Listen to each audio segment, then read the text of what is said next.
Habang aking inililipat ng mga pahina ng kasaysayan, tila baga wala ng saysay ang bawat pangalan at petsa. Nasanay na lang akong dumaan at limutin. Hanggang sa unti-unting lumabo ang aking paningin at ako'y nilamon ng antok at dilim. Hinayaan ang teleponong nagsusumigaw ng aral sa nakaraan. Nagising ako, ngunit hindi sa aking silid, ngunit sa isang lugar na wala akong alam. Ngunit tila pa maraming kwentong maibubunyag. Isang lugar na banyaga, ngunit puno ng alaala. Isang sagradong espasyo ng nakaraan.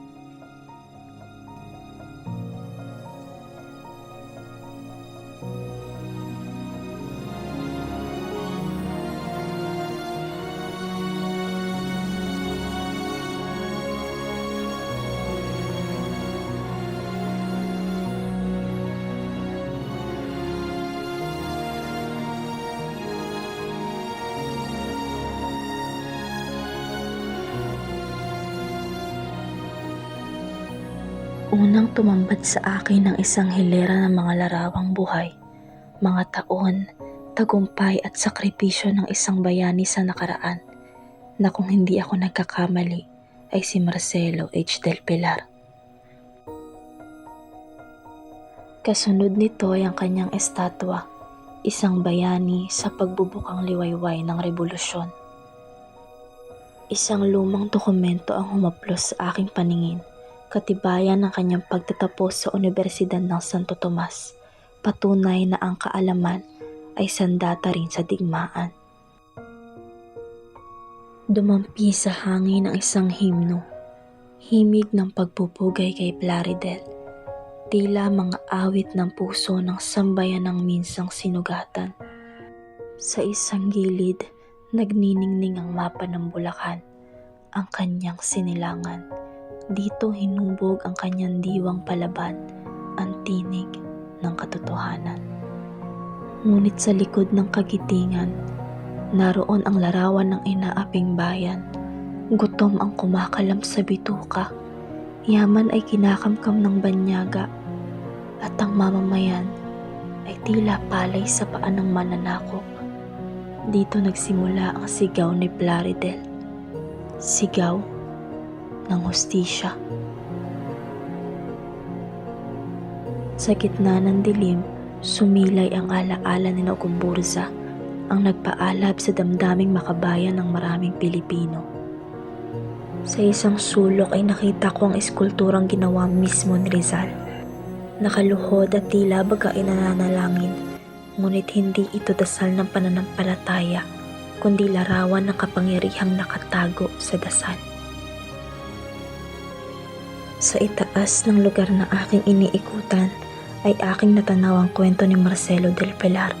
7 taon siyang naging banyaga sa sariling lupang minamahal.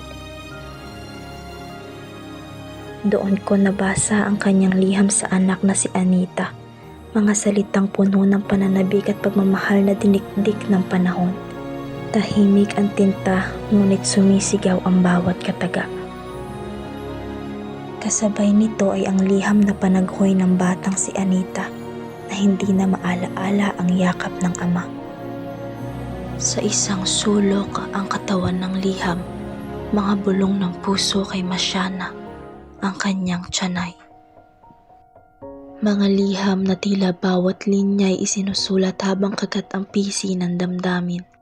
Naroon ang pagpili, pamilya o kalayaan. Nasa silid din ang liham kay Rizal at ang tugon ni Jose, ang dalawang utak ng kilusan na nagtagpo sa sulat, hindi para sa sarili, kundi para sa bayan. Kaiba ang Paris, wika ni Del Pilar. Tahimik, may sining, ngunit di nito kayang pantayan ang alab ng ating bayan. Sa kanyang mga mata, ang ganda ng Europa ay may kulang. Sa piling ng banyaga, mas lalo niyang naunawaan ang halaga ng pagiging Pilipino. Sumilay ang tulang pag-ibig sa tinubuang lupa, isang awit ng paghihimagsik, isang panata ng walang kapantay na pagsinta. Ito ay dasal, sigaw at pangarap na isinulat para sa susunod na henerasyon. Ito ay panatang isinilang mula sa pagdurusa. Makikita rin sa silid ang huling sandali ni Del Pilar na ginuhit ni Guillermo Tolentino. Isang dokumentong hindi lamang gawa sa marmol, kundi ng tapang at dangal. Sa huling yugto, natagpuan ko ang kanyang puntod. Kasama sina Anita at Sianay, muling nagtagpo ang pamilyang pinira-piraso ng laban. Walang mas malungkot sa puntod ng bayani kundi ang katahimikang kailan may di niya hinangad. Ngunit doon ko rin nakita ang tagumpay na hindi nasusukat sa sigaw, kundi sa alaala.